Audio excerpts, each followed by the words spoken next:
Hello. Kung inyong maalala, a few months ago, nung May, nagpa-interview si Casper o nakipagkwentuhan si Casper dito sa channel ko. At isa nga doon sa sa mga ginawa namin nung nung nandito siya sa video, nandito siya sa channel ay manawagan ng tulong para sa kanya, 'di ba? Tapos marami naman nagpadala sa kanya. Marami naman nagpadala. Tapos ngayon, parte na siya ng team tawag dito, ng Team Dagandingding, no? Tapos ay yung kasama na siya ni Alex Pabella, no? Isa siya sa mga gasoline boy ni Alex Pabella. Okay. So, ano ba yung mga itinulong ni Alex Pabella sa kanya? Isa na diyan ay yung mag dito tulungan siya sa kaso niya. Ito panoorin natin, no? Panoorin natin 'to. Okay. Ayan, no, nakikita nyo. Okay, so ayan, panoorin natin.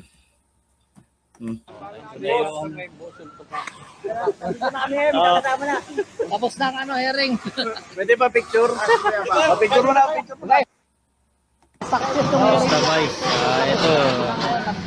Napunta na namin ang aming hearing. Napuntahan na yung hearing nila, no? Ang sabi niya. Pero kung maalala nyo, di ba pinagmamalaki ni Alex Pabella na wala naman daw tong kaso si Casper at tinatakot lang daw namin. O anong totoo ngayon? May kaso ba o wala? Kung walang kaso, bakit may hearing? Di ba? Okay, tapos kung maririnig nyo, sinabi ni Alex Pabella dyan. O yun, nagsampa daw sila ng motion to quash. Okay, ano ba yung motion to quash? Ibig sabihin yan, humihingi sila ng dismissal ng kaso.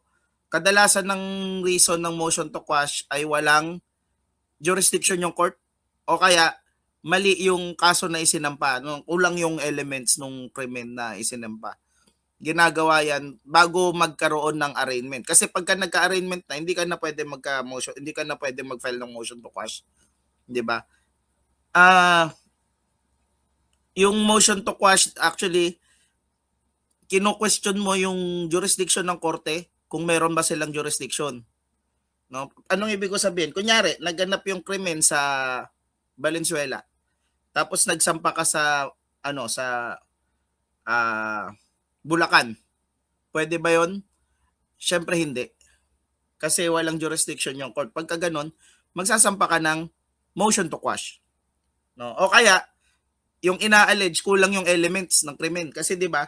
Crimes are defined by their elements. So pagka kulang yung elements ng krimen doon sa ina-allege sa'yo, ibig sabihin wala kang krimen na ginawa, no? Yun, wala kang krimen na ginawa. Hindi mo ginawa yung hindi na kailangan patagalin pa mag-motion to quash ka. Tignan nyo, no? Proud na proud sila. Tapos ng herring. Pwede ba?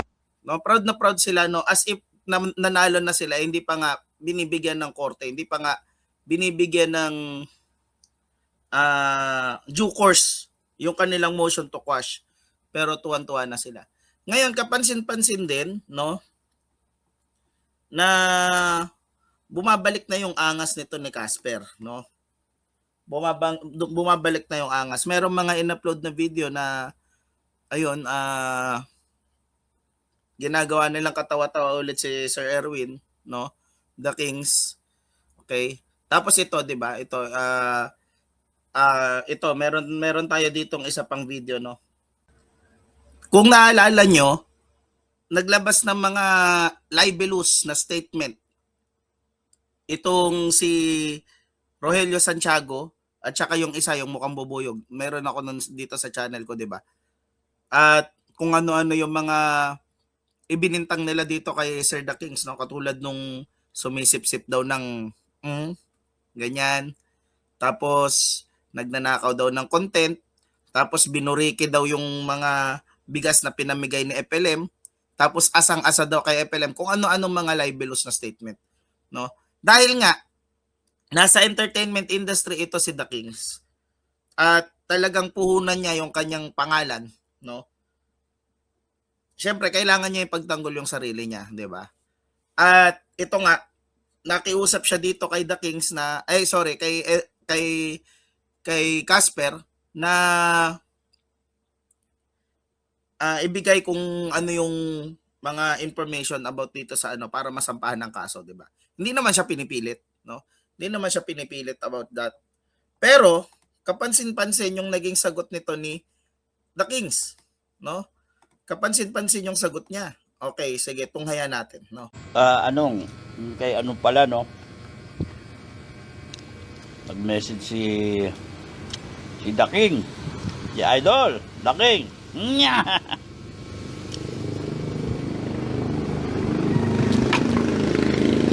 The King, ito lang masasabi ko, no? Ayoko na makisawsaw sa mga problema ng ibang tao kasi okay na ako. Mas gusto ko siguro yung magtrabaho na lang. Kasi yung mga ganyang bangayan hindi na tayo kumikita dyan. Hindi tayo kumikita, hindi tayo nakakapag dyan, nagkakaroon pa tayo ng kasamaan ng loob, di ba? Kaya siguro mas iigihin ko na magtrabaho kasi halos isang taon din na talagang na zero balance ako. O ganun na lang.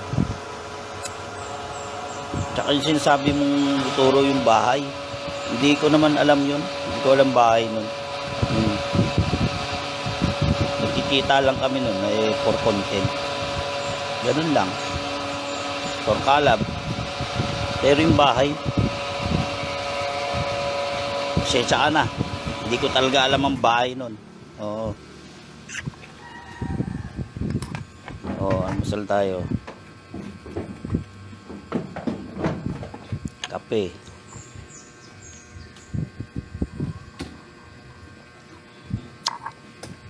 Kasi nabasa ko yung ano mo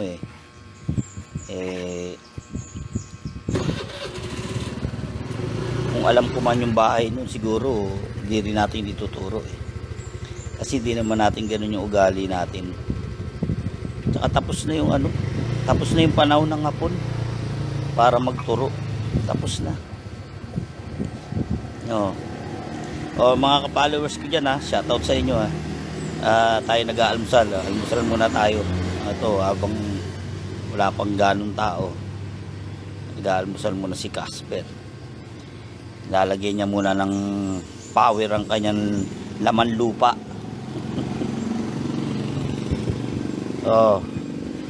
Ayoko nang makisawsaw sa mga problema pa. Shoutout sa inyo lahat dyan, guys. Almusal muna ako, tapos trabaho na uli. Ayan, so natunghayan nyo, di ba? Ang sabi niya, mas masarap daw magtrabaho kaysa makisawsaw sa problema ng iba. Tsaka hindi na daw panahon ng hapon ngayon na may bayong sa ulo para magturo, no? Nakikiusap lang naman sa iyo yung tao, di ka naman pinipilit. Pwede ka naman tumanggi ng maayos, 'di ba? Pwede ka naman tumanggi ng maayos. Yung kailangan mo pang yung alam mo yun, mga unnecessary na statement katulad yan, yung binibigay mo, no? Hindi ko alam naman ang bahay o address, sabi niya, no? Tapos may kanya-kanya na daw na pamumuhay. Pero sinabi niya rin, no? Sinabi niya rin na kahit daw alam niya, hindi niya rin sasabihin. So it's either nagsisinungaling siya o ayaw niyang umano sa tama, no? Ayaw niyang pumunta sa tama. Well, naintindihan ko naman kung ayaw, pero sana ay hindi ka na nagkaroon ng unnecessary na statement. Tandaan mo, no, a few months ago, ikaw yung nakikiusap sa mga tao. 'Di ba? Ikaw yung nakikiusap sa mga tao tapos pinagbigyan ka naman, 'di ba? No? Kaya nakita ko na rin yung tunay mong ugali, no? Nakita ko na rin yung tunay mong ugali. Kaya I'm disappointed.